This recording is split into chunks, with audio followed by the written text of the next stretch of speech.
This is a story that brought sports fans to tears. If you're unaware, Easton Oliverson is a young baseball player who was set to play in the Little League World Series.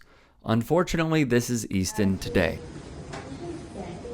Good job. Give me this hand, mister. You know what, lately it's been that head up. Yep. And we're looking fine, mom. Yep. So good, Easton. Keep looking at her. You're Get amazing. that head up. Good job.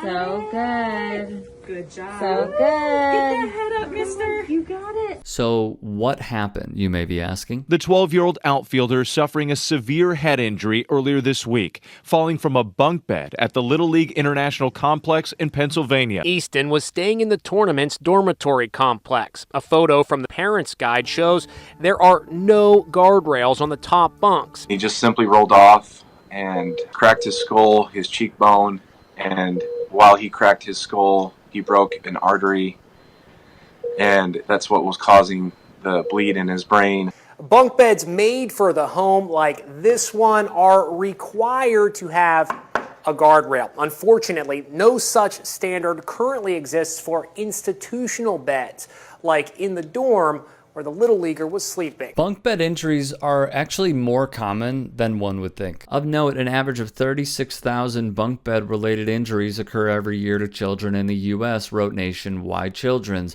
Injuries can happen when kids are playing around the bunk bed or when they are sleeping. The Little League World Series then acted immediately. Out of an abundance of caution, Little League has made the decision to remove all bunks from within the dorms and have each bed frame individually on the floor, they said in a statement. It was a rapidly progressive epidural hematoma, and it was exerting an enormous amount of pressure on his brain.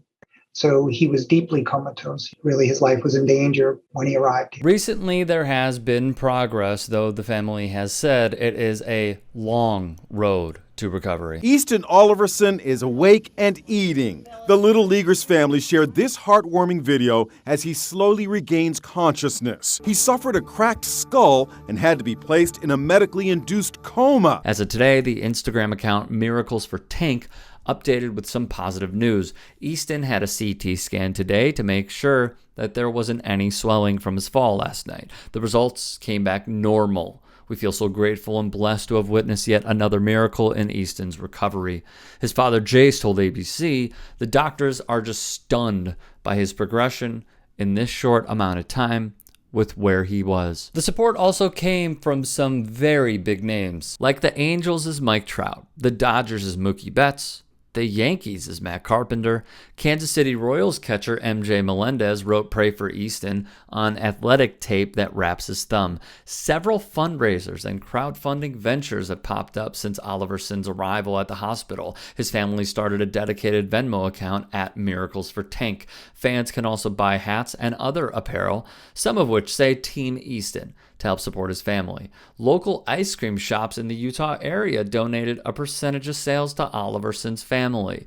They are the St. George, Woods Cross, Layton, Sandy, and Fort Union stores. Those who know Oliverson and his family best describe the 12-year-old as always having a smile on his face. They say he's considerate of others at a level uncharacteristic of his age. Although Easton's team was recently eliminated, in the process, they made history. The Snow Canyon Little League team became the first ever from the Beehive State to advance to the tournament after it won the Mountain Regional Championship game. The All-Stars beat Nevada 7-3 to advance. We wish Easton Oliverson a speedy recovery and hope for the best with him and his family. If you would like to support Easton, here are the hats and tees the Salt Lake Tribune mentioned in their article.